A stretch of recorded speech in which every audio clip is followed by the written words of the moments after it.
Hi అండి. Chocolates అన్నా, strawberries fruits అన్నా అందరికీ ఇష్టం ఉంటుంది కదా! సో, ఇక్కడ నేనైతే స్ట్రాబెర్రీ డిప్ చాక్లెట్ చేశాననమాట. సో, జనరల్‌గా మనం యూట్యూబ్స్‌లో షార్ట్స్ చూస్తూ ఉంటాం కదా! ఫ్రూట్స్‌ని చాక్లెట్‌లో డిప్ చేయడం. సో, నాకు అందుకే ఒకసారి ఇది ట్రై చేయాలనిపించిందనమాట. సో, ఇప్పుడు ఎక్కడికెళ్ళి కొంటామని చెప్పేసి నేను ఇలాగా ఇంట్లో ఉంది కదా అని చెప్పి నేను ట్రై చేశాననమాట.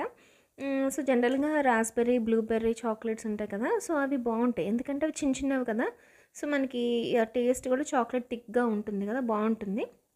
అయితే ఇక్కడ స్ట్రాబెర్రీ అనేది కొంచెం పులుపులుగా ఉంటుంది కదా! దీంతో ఎలా ఉంటుంది అని నాకు ఎప్పటినుంచో ఉందనమాట. తినాలి అని చెప్పి. సో, మీరెప్పుడైనా తిన్నారా ఇవి స్ట్రాబెర్రీ చాక్లెట్స్? సో, మీకేమనిపించింది? టేస్ట్ మీకు నచ్చిందా? అసలా ఎలా ఉంది అనేది కామెంట్ సెక్షన్‌లో అయితే చెప్పండి. ఎందుకంటే నాకు తెలుసుకోవాలనిపిస్తుందనమాట. సో, దీన్ని టేస్ట్ ఎలా ఉంది అనేది ఆహ్, తిన్న వాళ్ళకి తెలుస్తుంది కదా! అసలు కామెంట్ సెక్షన్‌లో పెట్టండి. సో, నెక్స్ట్ వీడియోలో నేను దీని గురించి మాట్లాడతాను మళ్ళీ. సో, ఎలా ఉంది దీని మేకింగ్ అనేది ఒకసారి కామెంట్‌లో చెప్పండి.